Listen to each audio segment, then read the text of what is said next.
आणि यानंतर एक दुःखद बातमी. पुण्याचे माजी खासदार सुरेश कलमाडींचं निधन झालंय.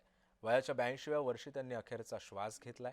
कलमाडींवर आज सायंकाळी अंत्यसंस्कार होणार आहेत. दुपारी 2 वाजेपर्यंत त्यांच्या घरी अंत्यदर्शन घेता येणार आहे. पुण्यामध्ये काँग्रेस वाढवण्याचं काम हे सुरेश कलमाडींनी केलेलं होतं.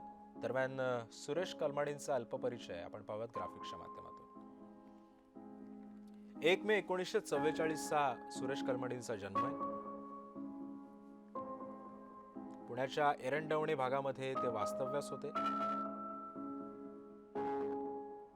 पुण्यामध्ये सेंट व्हिन्सेंट स्कूल आणि फर्ग्युसन कॉलेजमधून त्यांनी शिक्षण पूर्ण केलं. 1960ला एनडीएतून पास आउट होऊन हवाई दलामध्ये ते पायलट सुद्धा झाले. 1964 ते 1972 दरम्यान भारतीय हवाई दलात पायलट म्हणून त्यांनी कामही केलंय.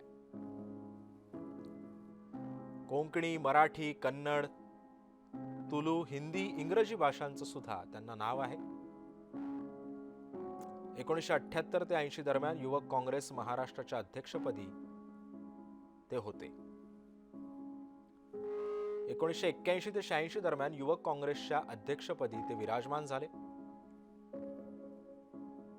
1982 ते 1996 आणि 98ला ते राज्यसभेवर गेले.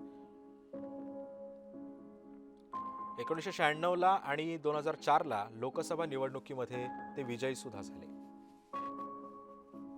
1995 ते 96ला रेल्वे राज्यमंत्रीपदी सुद्धा ते विराजमान झाले.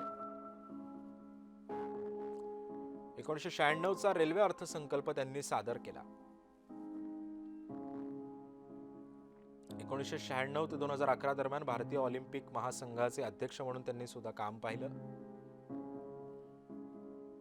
राष्ट्रकुल क्रीडा स्पर्धा आयोजन घोटाळ्यामध्ये 10 महिन्यांचा तुरुंगवास भोगला.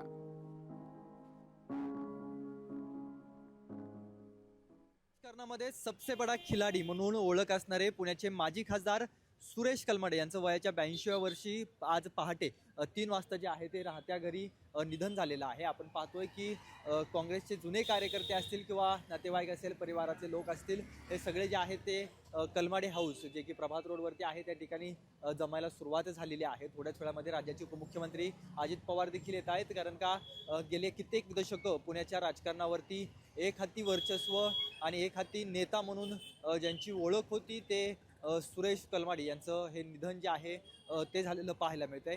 मागील कित्येक वर्षांपासून, कित्येक दशकांपासून पुण्याची संस्कृती असेल किंवा पुण्याचं नावलौकिक वाढवण्यामध्ये ज्या राजकारण्यांचा हात होता त्याच्यामध्ये सुरेश कलमाडी हे नाव अतिशय प्रामुख्याने घेतलं जातं आहे, कारण का पुण्याचा सांस्कृतिक वारसा देखील जपण्याचा आणि सांस्कृतिक राजधानी म्हणून पुण्याला ओळख मिळवून देण्याचं साठी मोठा वाटा जो आहे तो सुरेश कलमाडींचा पाहायला मिळत होता.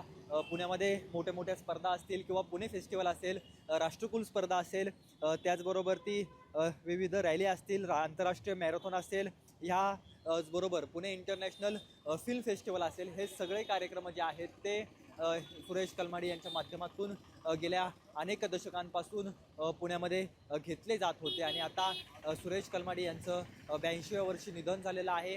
कॅमेरा पर्सन दीप मिश्रासह रोहन कदम, जय महाराष्ट्र न्यूज पुणे.